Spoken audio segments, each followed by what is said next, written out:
I want to talk to you today about whether you are intuitive or not. Let me just move the camera a little. Better pictures, I can see the pictures and things. So, yeah, whether you are intuitive or not. There are signs of people who are intuitive, and some of the signs might be, what's your favorite color? Do you like blue? Do you like white? Do you like violet? All associated with intuition. Do you like dogs or do you like cats? What do you prefer? Dogs are some of the oldest symbols, mythological symbols or archetypes of intuition. The nose that knows. See? Dog is able to trace an invisible scent from back to its source. It's really that simple. What else can I say? For instance, you're sitting in your car in the morning and you normally take the freeway to work, but suddenly something just says to you, you have this feeling in your gut, let's say, take the long way around. But why would you take the long way around? It's going to take you 10, 15 minutes longer.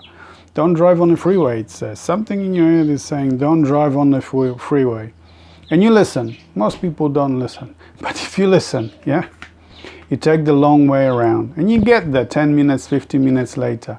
And then you find out that the freeway was blocked. There was an accident. And everyone had to wait for hours before it cleared. You're intuitive. When you listen to these things, you're intuitive. Another way to find out whether you're intuitive is, let's say, you're shopping.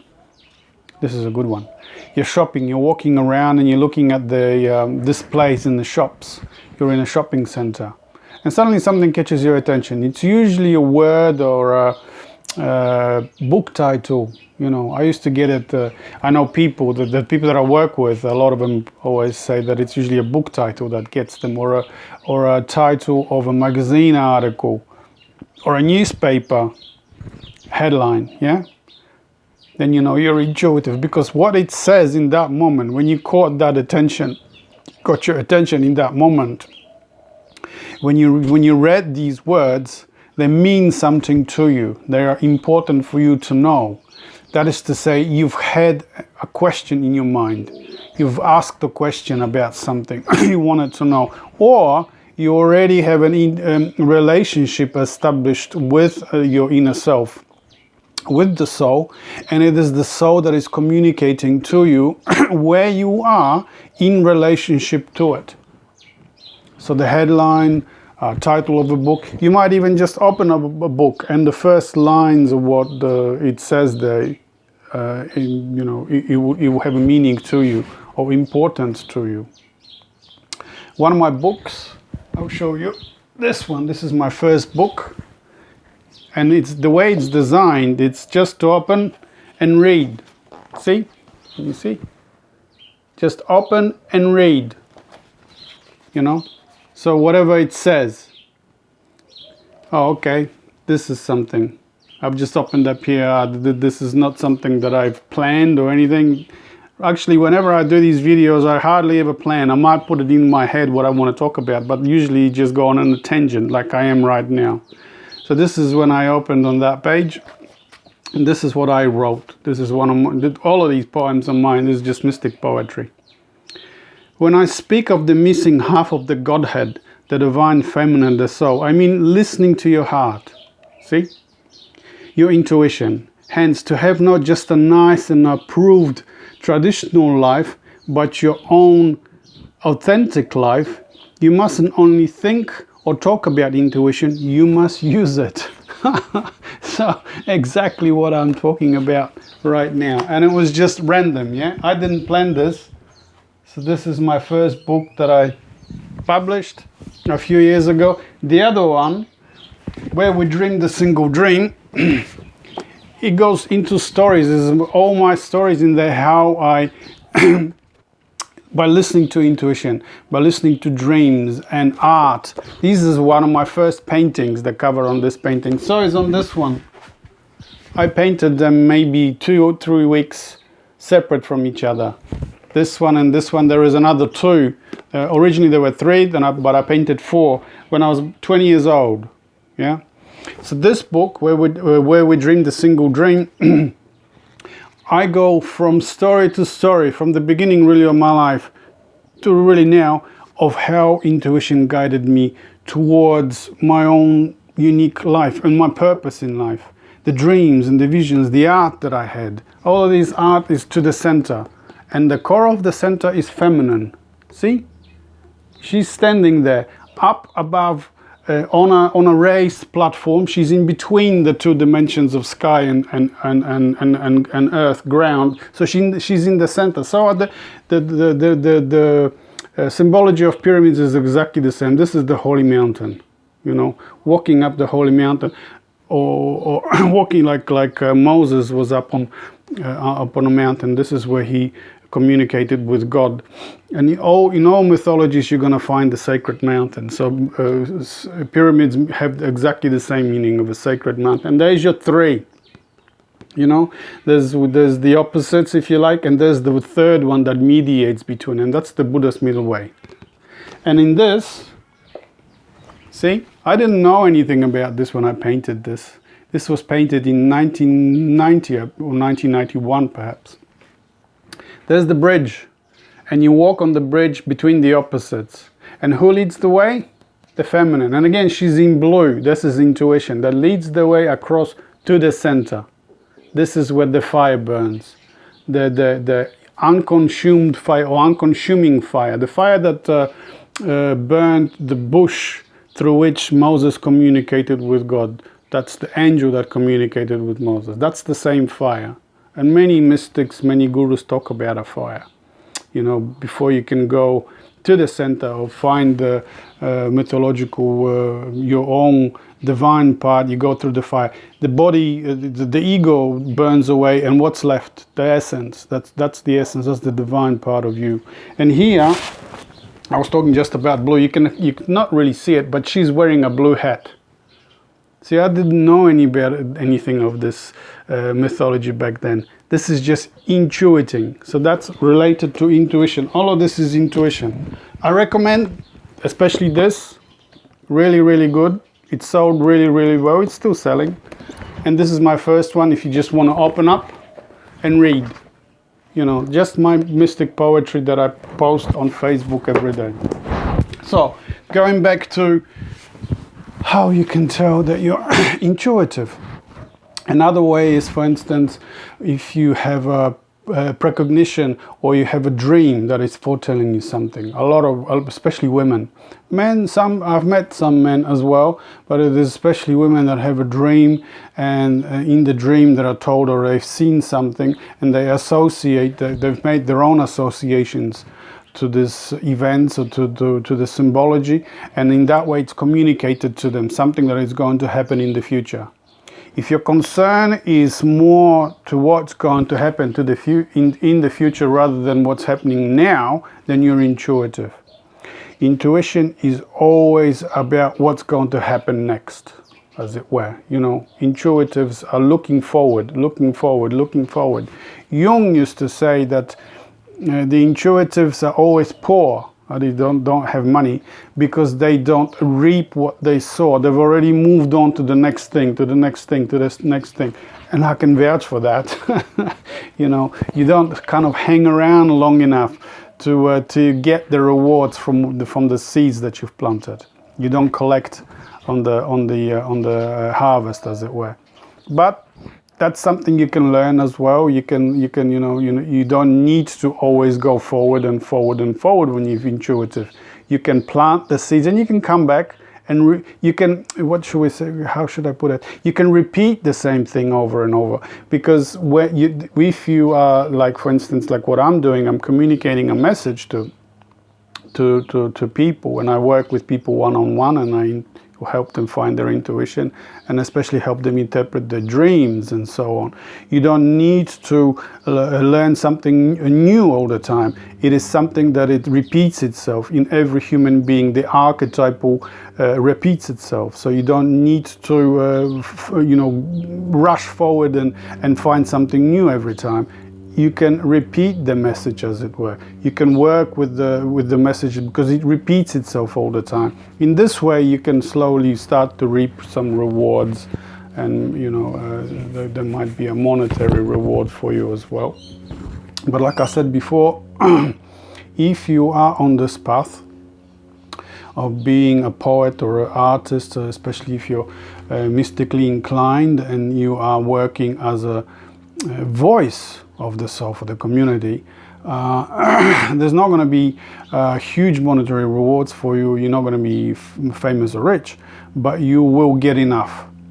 That is to say, the collective unconscious, the spirit, the soul dimension will look after you so that you will get what you need. You're not going to get excess. That's what one of my friends used to say, and she's an intuitive. And I think I told you the story that when she didn't have enough money, she was raising 3 kids. She would walk past lotto, news agents, and something said to her, play lotto, and she would win. Not, huge amounts that she was rich, but she would win just enough to tie her over, to pay the bills the next time. And then something else would happen next time, and then something else. She always had enough. She says never excess, but always enough. So that's how you can, another way tell that you're intuitive is when you go, when you feel that life is looking after you. It's not giving you the luxury that is so, materialistically minded in the Western society, that you have to have riches to be successful, but it will give you enough so that you don't starve, if you like, so that you get, not just get by, but you're comfortable. So that's another way to tell that if you're intuitive.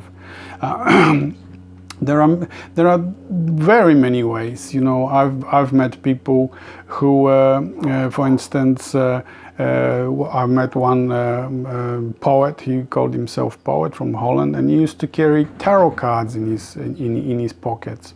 And then when he needed help with something, he would take out his tarot cards, take out one card, look at it, nod his head for some reason, and then he knew what was going on. That's another way of telling that if you're intuitive, you like to work with the esoteric things. You like the tarot cards, you like, for instance, the I Ching. You might like reading your horoscope weekly or daily. I know people that are getting their information from horoscopes on a daily basis. And if you establish this relationship with your soul, with your inner self, with the spirit dimension regularly, all that you need to know what to do, the advice that is going to be communicated to you. If you don't pay attention to your dreams are difficult to understand, to be quite honest. So it's easier if you just really look into, for instance, if you have your own, looking at something and like looking into book titles on book covers or horoscope, and just reading there, and between the lines there will be an answer that you need.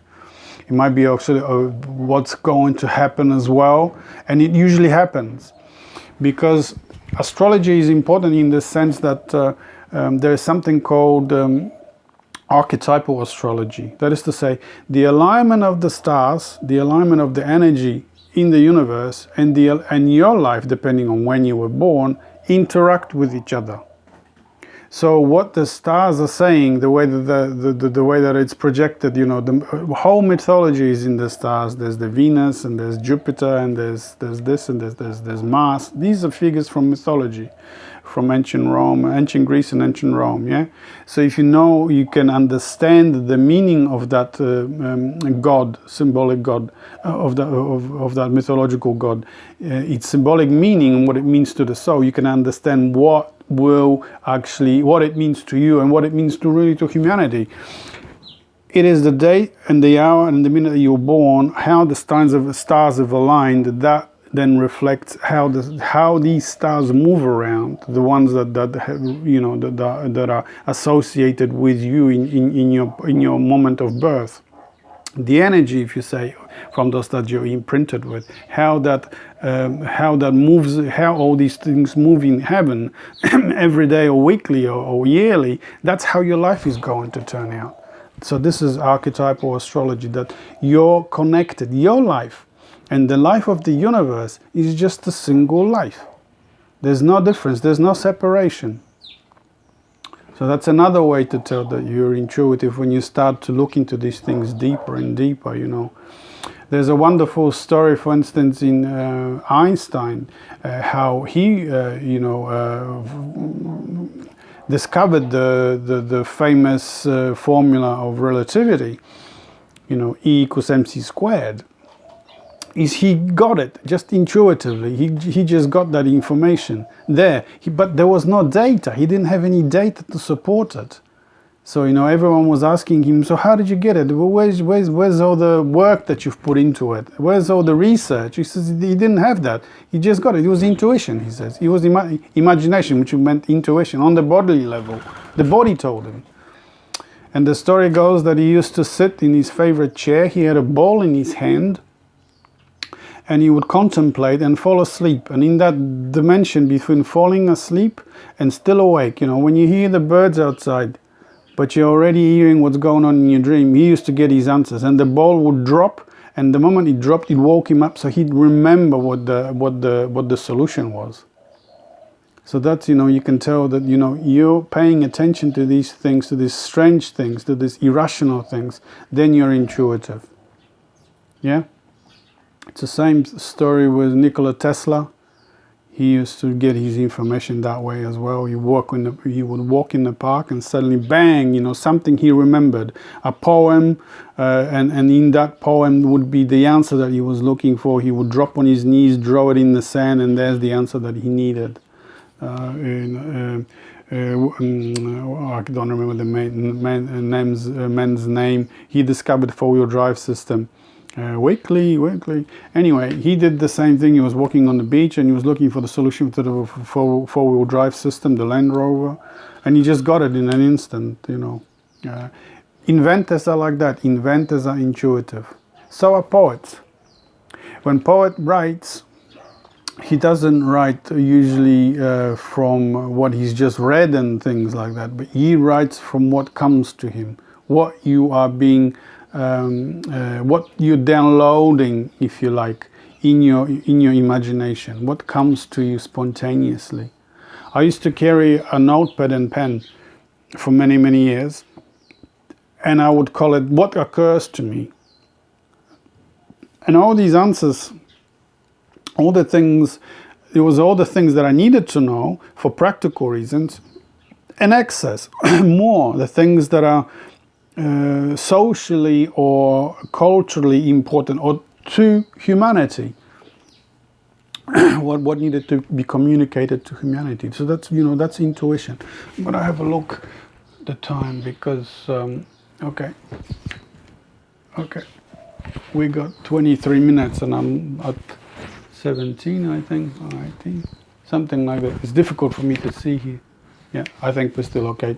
I'm just checking the time, because the phone's got limited memory. So I remember a few times talking, and the phone has already stopped recording. So it's no point. And that's why I'm checking. Anyway, so that's one of the wonderful stories of Einstein or Nikola Tesla. Inventors are intuitive, and so are poets.